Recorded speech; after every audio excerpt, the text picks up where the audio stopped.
Davos పర్యటనలో ఉన్న AP CM అనకాపల్లిలో మిట్టల్ స్టీల్ ప్లాంట్ ఏర్పాటుపై అధికారులతో సమీక్ష నిర్వహించారు. దావోస్లో Arcelor Mittal executive chairman Lakshmi మిట్టల్తో ముఖ్యమంత్రి భేటీ అయ్యారు. వచ్చే నెల 15వ తేదీ తర్వాత అనకాపల్లి జిల్లాలో ఆర్సెల్ఆర్ మిట్టల్ విసావ్ స్టీల్ ప్లాంట్కు శంకుస్థాపన చేయనున్నారు. వరల్డ్ ఎకనామిక్ ఫోరం ప్రాంగణంలోని ఏపీ లాంజ్లో Arcelor Mittal steel plant executive chairman Lakshmi మిట్టల్తో ముఖ్యమంత్రి చంద్రబాబు భేటీ అయ్యారు. ఈ భేటీలో అనకాపల్లిలో ఏర్పాటు చేయబోలే స్టీల్ ప్లాంట్ నిర్మాణంపై చర్చించారు.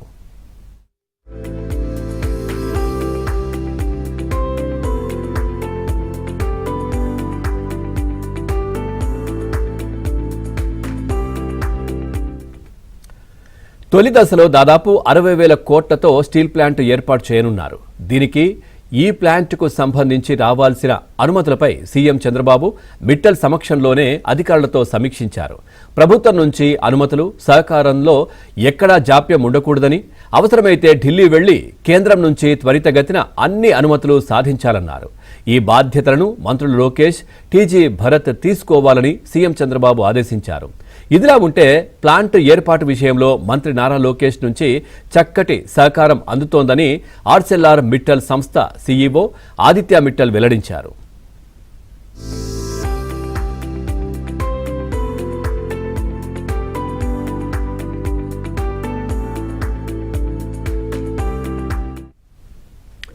పెట్టుబడుల ఆకర్షణకు, నూతన ఆవిష్కరణలకు దావోస్ అద్భుత వేదిక అని సీఎం చంద్రబాబు అన్నారు.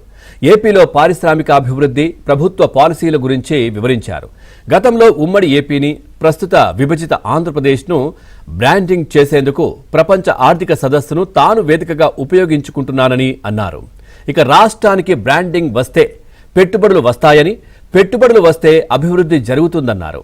అభివృద్ధి జరిగితే పేదలకు సంక్షేమం అందించవచ్చన్నారు.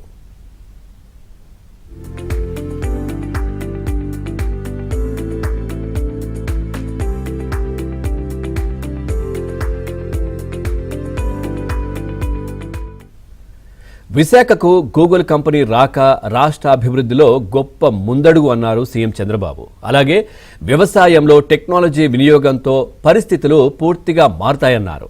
ఏపీలో అగ్రిటెక్ విధానాన్ని అమలు చేస్తున్నామన్నారు. టెక్నాలజీ, టెలికాం, విద్యుత్, ఏవియేషన్, నేషనల్ హైవేస్ రంగంలో చేపట్టిన సంస్కరణలతో దేశ దిశ మారిపోతుందన్నారు.